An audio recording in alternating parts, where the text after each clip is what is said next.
രണ്ട് തിരഞ്ഞെടുപ്പുകൾ വരികയാണ്. അതിനിടയിൽ CPIക്ക് ഒരു ബുദ്ധി ഉദിച്ചു. അതായത് അവർ പറയുന്നു BJPയുടെ വളർച്ച കണക്ക് കൂട്ടലിന് അപ്പുറമാണ് എന്നുള്ളതാണ് അവരുടെ രാഷ്ട്രീയ പ്രമേയത്തിൽ പറഞ്ഞിരിക്കുന്നത്. BJPക്കെതിരെ വേണ്ടത് വിശാല ഇടതുപക്ഷ ഐക്യമാണെന്നൊക്കെ പറഞ്ഞിരിക്കുന്നു. ഇപ്പോൾ വിശാല ഇടതുപക്ഷ ഐക്യമല്ലേ? അതിൽ CPI ഉണ്ട്, മാണി കോൺഗ്രസ് ഉണ്ട്, വിശാലമായിട്ട് തന്നെയല്ലേ നിൽക്കുന്നത്. ഇനി ഇതിൽ ആരെ ചേർക്കാൻ? എൻ്റെ മോളെ, ആരൊക്കെ എന്തൊക്കെ പറഞ്ഞാലും BJP ഇവിടെ ഞങ്ങൾ ജയിച്ച് കയറും. ഇനി പിന്നോട്ടൊരു നോട്ടമില്ല. നിലം തൊടിക്കില്ലെന്ന് പറയുന്നത്. നിലം അവരെ തൊടിക്കില്ല, ഞങ്ങൾ പറന്നു പോകും. അവരെ നിലം തൊടിക്കില്ല. അവര് ഇനി എല്ലാവർക്കും മനസ്സിലായെന്നേ എന്തെന്നാണ് ഈ പറയുന്നത്. ഒരു കിറ്റ് ആ സമയം നോക്കി കിറ്റ് കൊടുക്കുക. ഞാൻ നേരത്തെ പറഞ്ഞാന്ന് തോന്നുന്നു 1400 രൂപ ക്ഷേമ പെൻഷൻ 200 രൂപ പിടിങ്ങി വെച്ചിട്ട് 1200 രൂപ കൊടുക്കുക. ഇങ്ങനെയൊക്കെ ആൾക്കാർക്ക് ബുദ്ധിവിവരമൊക്കെ വച്ചു തുടങ്ങി. ഈ പണ്ടത്തെ പോലത്തെ എല്ലാ ആൾക്കാരുടെ അവസ്ഥ ആൾക്കാർക്ക് മനസ്സിലായി തുടങ്ങി. ഇനിയൊരു പ്രാവശ്യവും കൂടെ വരികയാണെങ്കിൽ കേരളം മുങ്ങിത്താഴുമെന്ന് മനസ്സിലായി. ഇത്തവണത്തെ ജനയുഗം ഓണപ്പതിപ്പ് വായിച്ചിരുന്നോ? ഞാൻ പറഞ്ഞുതരാം. അതിൽ അവർ ഭയങ്കര ഇതായി കേട്ടോ, വളരെ ബ്രോഡ് മൈൻഡഡായി. നമ്മൾ രാജീവ് ചന്ദ്രശേഖർജിയുടെ ഒരു ലേഖനം കൊടുത്തിരിക്കുക, നമുക്ക് വിശ്വസിക്കാൻ പറ്റും. ജനയുഗത്തിൽ CPIയുടെ ആണ് മുഖപത്രം ജനയുഗം. അപ്പോൾ രാജീവ് ചന്ദ്രശേഖർജി പറഞ്ഞിരിക്കുന്നു, ജനാധിപത്യം മുന്നോട്ട് കുതിക്കുകയാണ്, ഇന്ത്യ അങ്ങനെയാവും ഇങ്ങനെയാവും എന്നൊക്കെ പറഞ്ഞിരിക്കുന്നു. വളരെ നല്ല പോസിറ്റീവായിട്ട് പറഞ്ഞിരിക്കുന്നു. അപ്പുറത്തെ പേജിൽ ബിനോയ് വിശ്വം CPIയുടെ സംസ്ഥാന സെക്രട്ടറി പറഞ്ഞിരിക്കുന്നു, ജനാധിപത്യം നശിച്ചുകൊണ്ടിരിക്കുകയാണ് BJP ഭരണത്തിൽ. ഇവർക്ക് തന്നെ എന്ത് ചെയ്യണമെന്ന് അറിഞ്ഞു വെളിവില്ല. അപ്പോൾ അതിനർത്ഥം BJPയെ CPI അംഗീകരിച്ചു കഴിഞ്ഞു, അല്ലെങ്കിൽ ചോദിച്ച് മേടിച്ച് അല്ലേ അവർ ലേഖനം കൊടുത്ത് രാജീവ്ജിയുടെ. ഇനിയിപ്പോൾ രാജീവ്ജി സ്വന്തമായിട്ട് അയച്ചു കൊടുത്തെങ്കിലും അവരുടെ എഡിറ്റോറിയൽ ബോർഡിന് അത് മാറ്റി വയ്ക്കാമല്ലോ. അപ്പോൾ അത് ചെയ്തിട്ടില്ല. ഓരോ മനുഷ്യരുടെയും അടുത്ത് പോയി BJP പ്രവർത്തകർ ചോദിക്കുകയാണ്, നിങ്ങൾ സീറോ ബാലൻസ് അക്കൗണ്ട് എടുത്തോ? എന്താ? അതായത് കോവിഡിൻ്റെ കാലഘട്ടത്തിൽ 500 രൂപ വീതം വന്നിരുന്നില്ല എല്ലാ സ്ത്രീകൾക്കും. അയ്യോ അങ്ങനെയുണ്ടോ? ഉണ്ട്, എന്നാലിത് എടുത്തോളൂ. എല്ലാവരും വീട്ടിൽ പോയി ചോദിക്കുകയാണ്, നിങ്ങൾക്ക് 20 രൂപയുടെ പ്രധാനമന്ത്രി സുരക്ഷ ബീമാ യോജനയുണ്ടോ? അതെന്താ? 2 ലക്ഷം രൂപ പരിരക്ഷ കിട്ടുമ്പോൾ ഒരു അപകടം പറ്റുമ്പോൾ. അയ്യോ അങ്ങനെയുണ്ടോ? 20 രൂപയുള്ളൂ, ഒരു കൊല്ലം 20 രൂപയുള്ളൂ. ഒരു തമാശയിലും നടന്ന കാര്യമാണ്. ഇത് വന്ന സമയത്ത് അമിതാഭ് ബച്ചൻജി TV വന്നിട്ട് എന്തോ മേടിക്കുമ്പോൾ അവർ ഈ ഒരു പണ്ട് ഇപ്പോഴും ഉണ്ട്, ചില്ലറില്ലെങ്കിൽ 2 മുട്ടായിയോ 3 മുട്ടായിയോ ടോൾ ഉൾപ്പെടെയുള്ള സ്ഥലങ്ങളിൽ കൊടുത്തിരുന്നു. അപ്പോൾ ഒരു മുട്ടായി തിരിച്ചു കൊടുക്കുക, 1 രൂപ തിരിച്ചു കൊടുക്കണ്ടേ. അപ്പോൾ അദ്ദേഹം പറയും, എനിക്ക് വേണ്ട, ഇത് എൻ്റെ ഒരു മാസത്തെ പ്രീമിയമാണ്. അന്ന് 12 രൂപയായിരുന്നു വർഷത്തിൽ സുരക്ഷാ ബീമാ യോജനയ്ക്ക്. എൻ്റെ ഒരു മാസത്തെ പ്രീമിയമാണ്, എനിക്ക് 1 രൂപ തന്നെ വേണമെന്ന് പറയായിരുന്നു. കുറച്ച് നാൾ കഴിഞ്ഞപ്പോൾ ഒരു അമ്മുമ്മ ഏലൂർ സൈഡിൽ, എനിക്ക് ഗൃഹസമ്പർക്കമാണ്, എനിക്ക് ശരിക്കും ഏറ്റവും ഇഷ്ടം പാർട്ടി വർക്കാണ് കേട്ടോ, അതിൽ ഗൃഹസമ്പർക്കമാണ് എനിക്ക് ഏറ്റവും ഇഷ്ടം. ഞാൻ ഏലൂർ സൈഡിൽ പോകുമ്പോൾ ഒരു അമ്മുമ്മക്ക് അപകടം പറ്റി. ഈ യോജനകളെ കുറിച്ചൊക്കെ സംസാരിക്കുമായിരുന്നു. എനിക്കിതുണ്ട്, സുരക്ഷാ ബീമാ യോജനയുണ്ട്. കൊള്ളാമല്ലോ അമ്മൂമ്മ എങ്ങനെ അറിഞ്ഞു? അപ്പോൾ അടുത്ത് നിൽക്കുന്ന ചെറുമോള് പറഞ്ഞു, അതെ എല്ലാ ദിവസവും TV ഈ അമിതാഭ് ബച്ചൻ വന്നിട്ട് എനിക്ക് മുട്ടായി വേണ്ടാന്ന് പറയുമ്പോൾ അമ്മ എന്നോട് ചോദിച്ചു, എന്താ മോളെ അമിതാഭ് ബച്ചൻ സാറിന് ഷുഗർ ഉണ്ടോ? മുട്ടായി വേണ്ട. ഹിന്ദിയിൽ അല്ലെങ്കിൽ ഇംഗ്ലീഷിലാണ് പറയാം. അമ്മമ്മയ്ക്ക് അത് മനസ്സിലാവുന്നില്ല. അപ്പോൾ ആ കുട്ടനല്ല, പ്രധാനമന്ത്രിയുടെ ഇങ്ങനെ ഒരു ജീവൻ ജ്യോതി ബീമാ യോജനയുണ്ട്, സുരക്ഷാ ബീമാ യോജനയുണ്ട്, 1 രൂപയാണ് ഒരു മാസത്തെ ഇൻഷുറൻസ്. അപ്പോൾ അതാണ് എക്സ്പ്ലെയിൻ ചെയ്തു. പിറ്റേ ദിവസം അമ്മൂമ്മ ചെറുമോളുടെ കൈയും പിടിച്ച് തത്തക്കോന്നും പറഞ്ഞ് അവരുടെ ബാങ്കിൽ പോയിട്ട് ഈ 12 രൂപയുടെ ഇൻഷുറൻസ് എടുത്തു. 2 ആഴ്ച കഴിഞ്ഞപ്പോൾ അവർക്കൊരു അപകടം പറ്റി, ഒരു അസ്വസ്ഥതയുണ്ടായി ഓട്ടോറിക്ഷയിൽ. ഒരു പൈസ ചിലവില്ലാണ്ട് കാര്യങ്ങളൊക്കെ നടന്നു. എന്നിട്ടും ആ കുടുംബത്തിലെ മകനും മരുമകളും ചെറുമകളും എടുത്തിട്ടില്ല.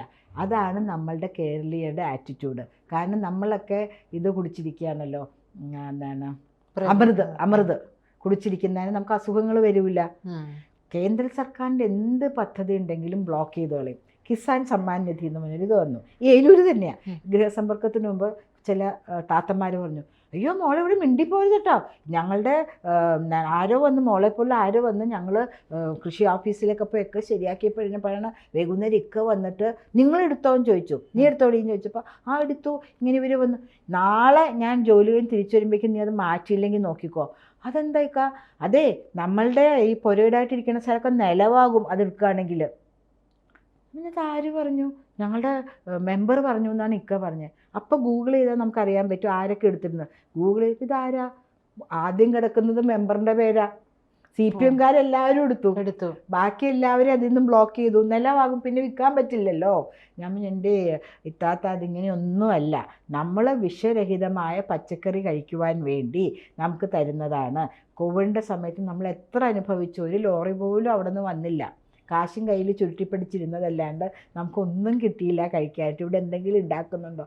അയ്യോ, ഇക്ക വരുമ്പോൾ വഴക്ക് പറയുന്നു. ഞാൻ ഇക്ക വരുമ്പോൾ ഞാൻ വരാം, ഞാൻ രാത്രി ഒരു റൗണ്ട് ഇറങ്ങാം.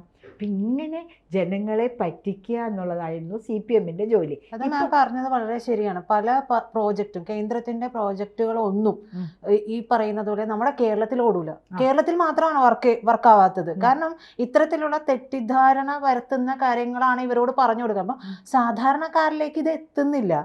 ഇപ്പോൾ പ്രധാനമന്ത്രിയുടെ ഇൻഷുറൻസ് പോളിസി അതെൻ്റെ അച്ഛൻ എടുത്തിട്ടുണ്ട്. പക്ഷേ എൻ്റെ അച്ഛന് ഇപ്പോഴും സംശയമാണ്, ഇത് എടുത്തു വെച്ചിട്ടുണ്ട്, പക്ഷേ ഇൻ കേസ് നമുക്ക് ഒരു ഹോസ്പിറ്റൽ കേസ് വന്നാൽ ഇത് അവർ സ്വീകരിക്കൂ എന്നുള്ളൊരു ഭയമുണ്ട്. 20 രൂപയല്ലേ ഉള്ളൂ, you can take A risk. ഇപ്പം എൻ്റെ ഹസ്ബൻഡ് 10,000 രൂപ കൊല്ലം കൊടുത്തിട്ടാണ് ഈ ജീവൻ്റെ, നമ്മൾ മരിച്ചു പോയാൽ കിട്ടുന്ന പ്രധാനമന്ത്രി ജീവൻ ജ്യോതി ബീമാ യോജന എന്നാണ് പേര്. ആദ്യം 300 രൂപയായിരുന്നു, ഇപ്പം അതിന് 400 രൂപയാണ് ഒരു വർഷത്തിൽ. അപ്പോഴും കിട്ടും 2 ലക്ഷം രൂപ കിട്ടും. ഇതും എൻ്റെ ഭർത്താവ് 10,000 രൂപയ്ക്ക് എടുത്തിരിക്കുന്നതിനും 2 ലക്ഷമാണ് കിട്ടുന്നത്. 400 രൂപ പോയാൽ ഒരു മാസം എത്രയായി? കൂടിപ്പോയാൽ 40 രൂപ, 35 രൂപ, എത്രയോ അത്രയല്ലേ ഉള്ളൂ. ഇങ്ങനെ പോവോന്ന് ഇങ്ങനെ ജനങ്ങളുടെ ഉള്ളിലൊരു ഒരു ഒരു ഭയം, അല്ലെങ്കിൽ ഇതൊക്കെ വെറുതെയാണെന്ന്. അതുപോലെ ഈ ശ്രം കാർഡെന്നും പറഞ്ഞു വന്നു. അസംഘടിത മേഖലയിൽ ജോലി ചെയ്യുന്ന ആൾക്കാർക്ക് ഇൻഷുറൻസ് പദ്ധതിയായിട്ടാണ് അത് വന്നത്, പെൻഷൻ പദ്ധതിയായിട്ട്. എത്ര പേരെടുത്തു? ഈ വഴിയോര കച്ചവടക്കാർക്ക് വന്നു, അവരൊക്കെ ആര് കൊടുക്കാനാ? അവർക്ക് 10,000 രൂപ ഗവൺമെൻറ് കൊടുക്കുന്നുണ്ട്. ഇങ്ങനെ ഓരോ കാര്യങ്ങളും കൊടുക്കുന്നതിന് ബ്ലോക്ക് ചെയ്യാനായിട്ട് ഇവരിയ്ക്കുന്നുണ്ട്. ഞാൻ തമിഴ്നാടിൻ്റെ പ്രഭാരിയായിരുന്നു. അവിടുത്തെ സെക്രട്ടറി, മഹിളാ മോർച്ചയുടെ സെക്രട്ടറിക്ക് അവിടെ കൊടുത്തിട്ടില്ല കോയമ്പത്തൂർ കാർഡ്. ഞാൻ കൂടെ ചെന്നു. അല്ല, നിങ്ങളാരാണ്? എനിക്കിനി തമിഴൊന്നും അധികമായിട്ട് അറിയില്ല, അപ്പോൾ അവർക്ക് തോന്നി ആരോ ആണെന്ന്. ഞാൻ മഹിളാ മോർച്ചയുടെ നാഷണൽ സെക്രട്ടറിയാണ്, എന്തുകൊണ്ട് ഇവർക്ക് മുദ്രാ ലോൺ കൊടുക്കുന്നില്ല? ഞങ്ങളങ്ങനെ പറഞ്ഞില്ലല്ലോ. ഇവരെ നോക്കി ഇങ്ങനെയൊക്കെ കാണിക്കാൻ പറയല്ലേ എന്ന് പറഞ്ഞിട്ട് മാമിന് കൊടുത്തില്ല. എനിക്കറിയാം, അതുകൊണ്ടല്ലേ ഞാൻ ഇവരുടെ കൂടെ വന്നിരിക്കുന്നത്. അത് മാഡം കുറച്ച് പേപ്പർ വർക്ക് ബാക്കി ഉണ്ടായിരുന്നു madam, within 1 week we will report that it is given to them. ഒരു ആഴ്ചയ്ക്കുള്ളിൽ അദ്ദേഹം എന്നെ വിളിച്ചു പറഞ്ഞു അത് കൊടുത്തിട്ടുണ്ടെന്ന്. ഒരു കാര്യം കൂടെ ഞാൻ പറയാം, ഒരു കാര്യമില്ല, കുറച്ച് കാര്യങ്ങൾ പറയാണ്ട് ജനങ്ങൾ കേൾക്കണം. ഒരു യുവതി, ഞാനന്ന് മഹിളാ മോർച്ച ജില്ലാ പ്രസിഡൻ്റാണ്, എന്നെ വിളിച്ചിട്ട് കരയാണ്, ചേച്ചി ഞാനൊരു വിധവയാണ് ചേച്ചി, ഒരു തുന്നൽ മെഷീൻ എനിക്ക് കിട്ടിയിരുന്നെങ്കിൽ എന്തെങ്കിലും ഓൾട്ടറേഷനോ എന്തെങ്കിലും അടിച്ച് 10-100 രൂപ ഉണ്ടാക്കിയ ഒരു കുഞ്ഞു മോനുണ്ട് എനിക്ക്, ഒരു വയസ്സ് പ്രായമേ ആയിട്ടുള്ളൂ, ഭർത്താവ് മരിച്ചതിൻ്റെ ദുഃഖവും ഒക്കെ കൂടെ കുഞ്ഞിനെ വീട്ടിലാക്കി പോകാൻ പറ്റില്ല, ഒരു തുന്നൽ മെഷീൻ കിട്ടി, അടുത്തുള്ളവരൊക്കെ എന്തെങ്കിലും എനിക്ക് തുന്നാൻ അറിയാം, കടയിൽ പോയിരുന്നതാണ്, പക്ഷേ ഇപ്പോൾ കുഞ്ഞിനെയും കൊണ്ട് എനിക്ക് പോകാൻ പറ്റില്ല എന്നൊക്കെ പറഞ്ഞു. പക്ഷേ ഇവിടുത്തെ ബാങ്കിൻ്റെ മാനേജർ ലോൺ തരുന്നില്ല. കുറച്ച് പൊങ്ങച്ചമായിരിക്കാം എന്നാണ്. അരുൺ ജെയ്റ്റ്ലി സാറാണ് അന്നത്തെ നമ്മളുടെ ധനകാര്യമന്ത്രി. ചോറ്റാനിക്കരയിൽ വെച്ചൊരു മീറ്റിംഗ് ഉണ്ടായിരുന്നു. അപ്പം ഞാൻ എഴുന്നേറ്റ് നിന്ന് കുറച്ച് കാര്യങ്ങൾ, മുദ്രാ ലോണൊന്നും കൊടുക്കുന്നില്ല, അപ്പം ഞാൻ ജില്ലാ പ്രസിഡൻ്റൊന്നുമല്ല, ഒരു കാര്യകർത്ത, കൊടുക്കുന്നില്ല, അവരെല്ലാം ബ്ലോക്ക് ചെയ്യുന്നു, അങ്ങനെ ഇങ്ങനെ എന്നൊക്കെ സംസാരിച്ചു, ഇംഗ്ലീഷിൽ സംസാരിച്ചു. നമ്മുടെ no getting Mudra loan, what happening എന്നൊക്കെ ചോദിച്ചു. അത് കഴിഞ്ഞ് രാത്രി നേതാക്കന്മാരുടെ മീറ്റിങ്ങിന് മുന്നേ ഒരു ലേഡി അവിടെ വന്ന് ഇരുന്നിട്ട് നല്ല ഇംഗ്ലീഷിൽ കുറച്ച് കാര്യങ്ങൾ സംസാരിച്ചല്ലോ. അപ്പോൾ അവർ പറയുന്നുണ്ട്, ചേച്ചി അപ്പോഴേ ഞങ്ങൾക്ക് മനസ്സിലായി ചേച്ചിയാണെന്ന്. അവർക്ക് എൻ്റെ പേഴ്സണൽ നമ്പർ കൊടുക്കൂ, എന്താവശ്യം മുദ്രാ ലോണിനെ കുറിച്ച് വന്നാലും അവരെ തന്നെ വിളിക്കാൻ പറയുന്നു. ഞാനിപ്പോൾ ഇവരുടെ കൂടെ കുമ്പളങ്ങിയിലാണ്, കുമ്പളങ്ങിയോ അവിടെയാണ് ഈ ഇവരുള്ളത്. അവിടെ ചെന്നു, SBI ആണ് കേട്ടോ. ഇങ്ങനെ ഞാൻ കൊടുക്കൂല, ഇവർക്ക് എന്ത് ഈട് വയ്ക്കേണ്ടത്? ഞാൻ പറഞ്ഞു, സാർ മുദ്രാ ലോണിന് ഈട് വേണ്ടല്ലോ, നമുക്ക് ഒരു യാതൊരു തരത്തിൽ ഈടുമില്ലാണ്ട് കൊടുക്കാവുന്നതല്ലേ മുദ്രാ ലോൺ. 50,000 രൂപ ചോദിക്കേണ്ട ആവശ്യമില്ല, 10,000 രൂപയെ ചോദിക്കുന്നുള്ളൂ. ഇവർ തിരിച്ചടച്ചില്ലെങ്കിൽ എന്ത് ചെയ്യും? എൻ്റെ ഭാര്യയുടെ ആഭരണങ്ങൾ കൊണ്ടുവയ്ക്കണോ? അല്ലെങ്കിൽ നിങ്ങൾ കോലാറ്ററൽ സെക്യൂരിറ്റി ആയിട്ട് നിങ്ങളുടേത് കൊടുക്കൂ. സാറിന് 1.5 ലക്ഷം രൂപ വരുമാനമില്ലേ സാർ? ഒരു സ്ത്രീ ഒരു കൈക്കുഞ്ഞുമായിട്ട് ഇന്ന് കരയാൻ നിങ്ങളുടെ അനിയത്തെപ്പോലെ വിചാരിച്ചൂടെ? ഇത് ഗവൺമെൻറ്റിൻ്റെ പൈസയല്ലേ? ഇരിക്കാൻ പോലും പറയുന്നില്ല, എന്നോടും പറഞ്ഞില്ല കേട്ടോ. ഞാൻ ഇൻട്രൊഡ്യൂസ് ചെയ്തു, ഞാനിരുന്നു. ഇയാൾ എന്ത് ചെയ്ത് അടുക്കുന്നില്ല. ഞാൻ എഴുന്നേറ്റ് നിന്ന് അദ്ദേഹത്തിൻ്റെ ഫോട്ടോ, എന്താ ഫോട്ടോ എടുക്കണം? അല്ല, ഇത്രയും നല്ലൊരു സൽസ്വഭാവിയും ജനങ്ങളെ സേവിക്കാൻ സന്നദ്ധനുമായ ഒരു ഓഫീസറിനെ ഞാൻ ആദ്യമായിട്ട് കാണാം. എന്നിട്ട് പുറത്തിറങ്ങി നിന്ന് അദ്ദേഹത്തിൻ്റെ ആ ഡെസിഗ്നേഷനും കൂടെ എടുത്തു. അപ്പോൾ സ്റ്റാഫൊക്കെ ഓടി വന്നു, എന്താ മാഡം ഒന്നുമില്ല, ഇത്രയും നല്ലൊരു ഓഫീസറെ ഞാൻ കണ്ടിട്ടില്ല, അപ്പോൾ ആ പേരൊന്നും മറന്നു പോകാണ്ടിരിക്കുകയാണ്, ഇത് ജീവിതത്തിൽ ആദ്യമായിട്ട് കാറിൽ കയറിയിരുന്ന ആ നമ്പറിൽ ടൈപ്പ് ചെയ്ത് അയച്ചു. നല്ല ആക്ഷൻ കിട്ടി, നല്ല പണി കിട്ടി. അങ്ങനെയാണ് മോഡി സർക്കാരിൻ്റെ mygov.in എന്നുള്ള സൈറ്റിൽ കയറി നിങ്ങളുടെ എന്ത് പരാതി ഉണ്ടെങ്കിലും നിങ്ങൾക്ക് റിപ്പോർട്ട് ചെയ്യാം. ഞാനിതിങ്ങനെ എല്ലാവരോടും പറഞ്ഞു കേട്ടിട്ടെ, എൻ്റെ ഭർത്താവ് പറഞ്ഞു, എൻ്റെ ദൈവമേ എനിക്ക് വീട്ടിൽ വന്ന ഈ ഫോണിൽ കൂടെ നീ mygov.in ചെയ്ത് അങ്ങനെ കിട്ടും ഇങ്ങനെ കിട്ടും, പിന്നെ എന്തെന്നാണ് അങ്ങനെ വേറെ ജോലിയൊന്നുമില്ല. നമ്മൾ സ്ത്രീച്ചേട്ടാ സത്യമാണ്. ഒരു ദിവസം ഞാൻ വരുമ്പോൾ പുള്ളി ഭയങ്കര എക്സൈറ്റ്മെൻറ്റിൽ മുട്ടായിയൊക്കെ മേടിച്ച് കാത്തിരിക്കുക. പുള്ളി എന്ത് ചെയ്തു, പുള്ളി ഒരു സ്പീഡ് പോസ്റ്റിൽ കൽക്കട്ടയ്ക്ക് എന്തോ അയച്ചു. ഒരാഴ്ചയായിട്ട് ട്രാക്ക് ചെയ്യുന്നുണ്ട്, പക്ഷേ ഡെലിവർ ആവുന്നില്ല. ഉടനെ അദ്ദേഹം ഇതിലേക്ക് ഒരു അയച്ചു mygov.in. ഒരു 4-5 ദിവസം കഴിഞ്ഞപ്പോൾ പോസ്റ്റ് മാസ്റ്ററും പോസ്റ്റ്മാനും കൂടെ ഒരു എഴുത്ത്, ഞങ്ങൾ ഇത് രേഖപ്പെടുത്തുന്നു, നിങ്ങൾക്കുണ്ടായ ബുദ്ധിമുട്ടിൽ ഞങ്ങളുടെ ദുഃഖം രേഖപ്പെടുത്തുന്നു, ഇനി അത് ഉണ്ടാവാതിരിക്കാൻ ശ്രമിക്കാമെന്ന് 72 രൂപയും 70 രൂപയും ഒരു 2 രൂപയുടെ കോയിനും കൂടെ കൊടുത്തു. വിശ്വസിക്കാൻ പറ്റുമോ? അതെ. അതിനൊരു മുട്ടായി മേടിച്ച് കാത്തിരിക്കുക. നിങ്ങളുടെ മോഡി ആള് ഭയങ്കര സംഭവമാണ് കേട്ടോ എന്ന് പറഞ്ഞിട്ട്. ഒരു പെൺകുട്ടിക്ക് വീടില്ല, അങ്ങനെ ഗൃഹസമ്പർക്കം നടത്തിക്കൊണ്ട് പോകുമ്പോൾ ആ പെൺകുട്ടി എന്നോട് പറഞ്ഞത്, ഞാനിങ്ങനെ ക്ലാസ് എടുക്കാൻ പോകുമ്പോഴേക്ക് ഇത് പറയുമായിരുന്നു, ഏത് പാർട്ടിയാണെന്നോ ഏത് ജാതിയാണെന്നൊന്നും ഞാൻ നോക്കിയില്ല, അച്ഛൻ വയ്യാണ്ട് കിടക്കുന്നു, വയ്യാത്ത 2 പിള്ളേർ, അമ്മ അങ്ങനെ നടന്നാക്ക, സ്വന്തം വീടുമില്ല. ഞങ്ങൾ ചേച്ചി പറഞ്ഞ ഇത് അനുസരിച്ച് ഞാൻ എനിക്കറിയാവുന്ന മുറി ഇംഗ്ലീഷിൽ മലയാളമൊക്കെ ചേർത്ത് ഈ mygov.in അയച്ചു. കുറച്ച് കഴിയുമ്പോൾ വരുന്നത് ആരാ ആലോചിക്കൂ? ആരാ വന്നത്? മോഡിജിയല്ല, ക്ലൂ തരാം. അത് ബന്ധപ്പെട്ട ഉദ്യോഗസ്ഥർ വന്നിട്ടുണ്ട്, കളക്ടർ എത്തി. എന്നിട്ട് പറയും, നിങ്ങൾക്ക് എന്തെങ്കിലും ഉണ്ടെങ്കിൽ എന്നോട് പറഞ്ഞാൽ പോരെ, നിങ്ങൾക്ക് മോഡിജിയായിട്ട് എന്താ ഇത്ര അടുപ്പം? അവരൊന്നും ഒരു അടുപ്പമില്ല. പത്മ ചേച്ചി ഇങ്ങനെ ഒരു ക്ലാസ് എടുക്കാൻ വന്നപ്പോൾ പറഞ്ഞപ്പോൾ ഞാൻ എനിക്കറിയാവുന്ന ഭാഷയിൽ ഒക്കെ എഴുതി അയച്ചു. അപ്പോൾ അത് എനിക്കറിയാവൂ, അവർ നല്ല വീട്ടിൽ താമസിക്കുന്നു. ഇതിപ്പോൾ മാം പറയുമ്പോൾ ഒരു കാര്യം മനസ്സിലാവുന്നത് എന്താ അറിയോ, നമ്മുടെ ഇവിടുത്തെ ഈ ഉദ്യോഗസ്ഥരൊക്കെ ഉണ്ടല്ലോ, ഈ ഉദ്യോഗസ്ഥർക്ക് അനങ്ങണമെന്നുണ്ടെങ്കിൽ മുകളിൽ നിന്ന് കൃത്യമായ ഒരു ആക്ഷൻ വരുമെന്നുണ്ടെങ്കിൽ ഇവരിതെല്ലാ കാര്യങ്ങളും ചൂടപ്പം പോലെ ചെയ്യുമെന്നുള്ളതാണ്. കാരണം ഇവിടെ ഇരിക്കുന്നത് CPM-ൻ്റെയും കോൺഗ്രസിൻ്റെയും സംഘടനകളുടെ അനുഭാവികളാണ് ഇരിക്കുന്നത്. ഒരു കാര്യം കൂടെ പറഞ്ഞിട്ട് അവസാനിപ്പിക്കാം. നമ്മളുടെ തന്നെ കത്രിക്കടവ് നമുക്ക് തൊട്ടടുത്തുള്ള സ്ഥലമാണല്ലോ.